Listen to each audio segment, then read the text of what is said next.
I am a 17 years old female, and I still live with my mom, my stepdad, and my two half-siblings, 5 and 7 year.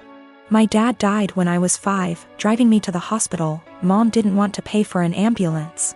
He died in the crash and my leg and spine got busted up in a way that has left me needing a cane pretty much ever since. My stepdad's always been a little distant with me. He likes to make jokes about how I'm an early blooming black widow. I think he gets that from my mom, who blames me for my dad's death. I do too, it is my fault after all, so I don't push back on it. Anyway, the point is that with the current situation my parents are always looking for ways to get my half-siblings active and doing things, without leaving the house, and have recently settled on scavenger hunts. I have no problem with this honestly. I wish they'd stop hiding stuff in my underwear drawer, but it's a 5-year-old and a 7-year-old, so that's not the worst. My problem though is that they keep taking my cane when I'm not looking. I tend to get lost in my homework and my writing hobby and zone out. And having it be one of the items that my half-siblings have to find. When I complain to my stepdad, he's a SAHD, so is usually the one running these things. He scolds me for being selfish and points out that my swivel chair has wheels if I need the bathroom and that they always get it to me before I have to go downstairs for dinner. I tried my mom yesterday, and she said that I was being a brat and that if I wanted a father who cared about me I shouldn't have killed my dad. I got really upset at that point and called my grandparents, my mom's parents. Dads are dead too. They showed up at 10 p.m. yesterday, and Grandma screamed at them while Grandpa packed my stuff up and helped me out to their car. My mom's been blowing up my phone and email, calling me all sorts of names and accusing me of turning her family against her and trying to get her in legal trouble, since minors can't move out. And I can't help but think that maybe she's. A while back, my brother married a woman who had an 11-year-old son named Billy. A year later my sister-in-law gave birth to a little girl. 2 years later, she gave birth to a boy. Billy, who was 14 by this time, was treated like an outsider. My sister-in-law and brother saw him as a burden who spoiled their picture-perfect family. If you asked my sister-in-law how many kids she had, she would say 2. Billy started acting out. He got involved with a bad group of kids and started getting into trouble. He started failing all of his classes.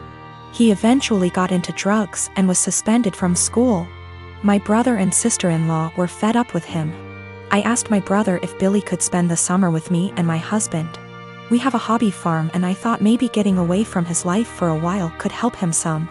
Well, they were more than happy to get rid of him, my SIL's words. It was kind of rough the first few weeks. He had a lot of anger issues. But my husband kept his hands and mind busy doing work on the farm. And we both made sure that he knew he was loved and wanted. By August, he was a totally different kid. He wanted to keep living with us, but my sister-in-law insisted that he come home. After 2 months, he went back to his old ways due to his parents' indifference. They ended up sending him back to us and he lived with us throughout high school. He ended up being an A/B student and kept with a really great group of kids. He got involved in baseball and got a scholarship to a local university. He's 22 now and is in his last year of school. He's engaged to a really great girl. When he was 16 he started calling me mom and he started calling my husband pops.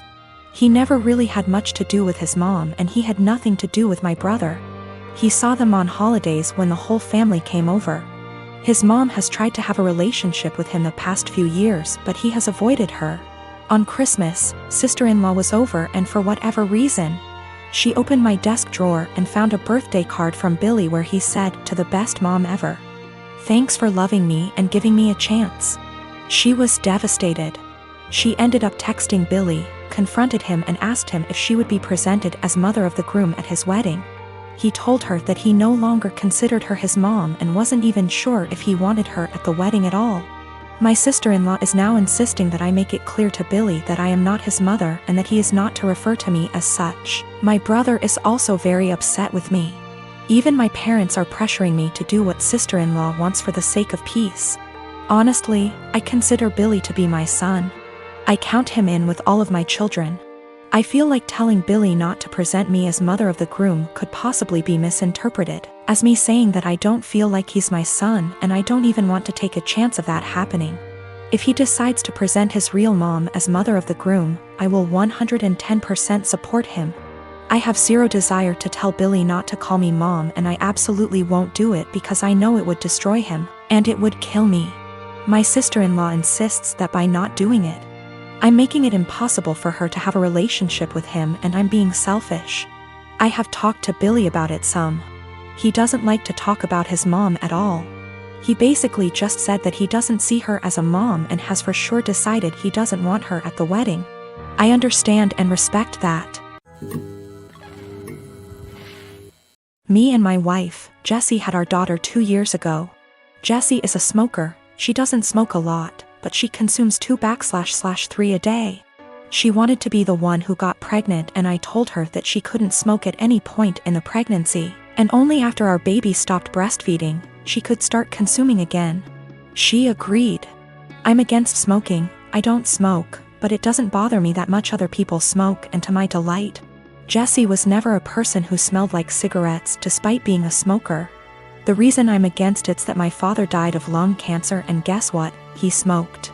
When our daughter was born, I managed to stay at home for 1 year and 3 months because it hit the pandemic and home office, so we could both take care of it. Jessie also took advantage of the home office, same company, I'm in a higher position.